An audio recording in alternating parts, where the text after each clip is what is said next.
Are you ready? Sejahtera bagi kita semua. Perkenalkan, nama saya Adi Partogi Singha Simbolon Desa. Profesi saya atau pekerjaan saya sehari-hari ada sebagai pengacara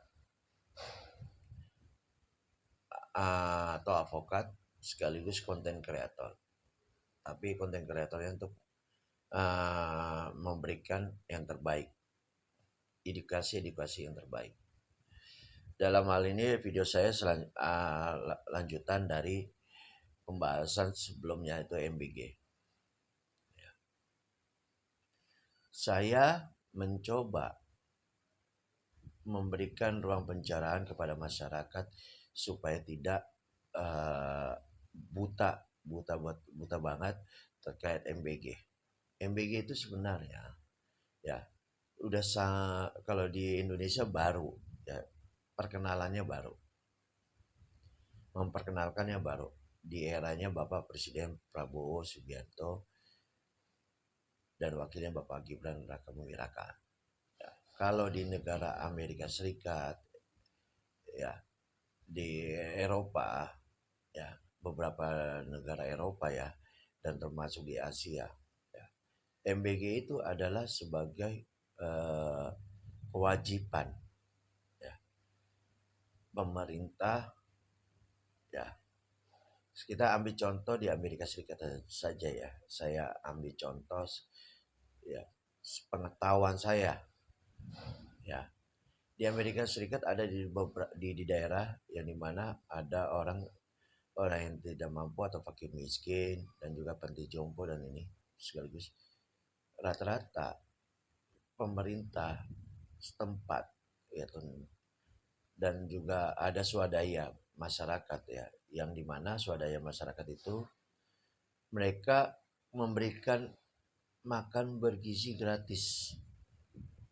Kalau tidak salah ya, itu 2 kali sehari, 2 atau 3 kali sehari ya. Kalau tidak salah ya, pagi dan sore. Kadang-kadang ada yang nama juga tidak tentu ya, pagi, siang, sore.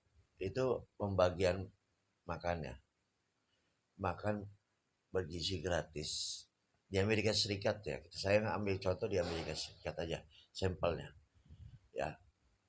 Coba di daerah-daerah yang benar-benar mana mereka masyarakat itu tidak mampu, mereka diberikan gratis. Ada yang dari pemerintah pusat, ada dari pemerintah daerah, ada dari swadaya masyarakat urunan ya. Tuh, makan bergizi gratis MBG ya. Kalau di negara di Jepang ya, itu kepada orang-orang tua dan sekolah. Di China pun juga begitu ya. Kenapa kita di Indonesia baru meributkan terkait MBG? Ini hal yang lucu bagi kita. Di era Bapak Prabowo ya, Bapak Presiden Prabowo Subianto dan Bapak Gibran Rakabuming Raka memberikan MBG aja, banyak kali kritikan yang tidak membangun. Nah, adalah yang dibilang ambil dari anggaran pendidikan, adalah begini, ada begini. Ya. Ada dugaan dengan sabotase. Dan sekarang dibilang keracunan, ya. Ya. Sebenarnya bukan pemerintah pusat yang disalahkan. Harus dipahami. Ini kan programnya pemerintah pusat. Bapak Presiden Prabowo yang memberikan program dan Bapak Gibran. Program ini kan sudah jelas, ya kan? Program ini adalah untuk memberikan anak-anak didik ya, dari SD, SMP, SMA ya.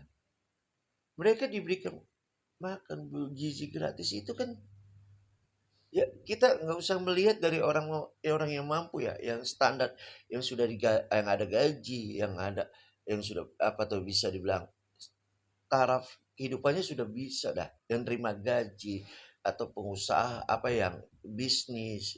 Tapi yang bagi-bagi seharusnya kalian melihat melihat ada nggak masyarakat atau manusia yang tidak terima kasih gaji, ya nasibnya di bawah standar kalian semua. Dasarnya kalian itu gimana? Bapak Prabowo menciptakan itu untuk kepedulian pada anak-anak supaya gizinya bagus, supaya cerdas. Ya. Jangan dikritik, tapi mari support. Ya. Nah, bagi kepala daerah seperti kepala daerah ya, gubernur, bupati, wali kota, camat, lurah harus memantau, ya, memantau para vendor-vendor badan gizi. Ya. Nah, termasuk juga siapa yang harus juga menyikapi itu tenaga ahli gizi. Ya. Di rumah sakit ada tenaga ahli gizi. Kenapa di MBG tidak ada? Harus turun para ahli gizi terbaik di Indonesia. Masuk ke vendor-vendor badan gizi itu. Kenapa? Supaya tidak ada yang menerima makan bergizi gratis itu sakit. Nah, kepolisian, kejaksaan, KPK, ya, ICW dan lain-lain lembaga-lembaga swadaya masyarakat harus memantau para vendor-vendor ini supaya tidak disalahgunakan anggaran yang sudah masuk kepada badan-badan gizi atau vendor. Itu saja. Jangan hanya mengkritik. Ayo, tegur mereka badan gizi. Tegur para vendor-vendor itu. Itu saja yang harus ini. Jangan pemerintahnya di kotak-katik. Kan pemerintah sudah memberi pandangan, kemudian memberikan ide, dan juga membantu, ya kan? Dan dituangkan kepada semua, udah diturunkan sesuai apa standarnya. Untuk ini, standar gizinya seperti ini. Ya kan udah ada item-itemnya. Sekarang bagaimana? Sekarang pemerintah daerah, ahli gizi, kejaksaan, kepolisian, TNI, dan ICW, dan juga sekaligus apa saja lembaga-lembaga swadaya masyarakat untuk memantau mereka. Itu saja. Sekian dari saya Adi Partogi, Singa Simbolon SH. Terima kasih. Salam Indonesia Raya.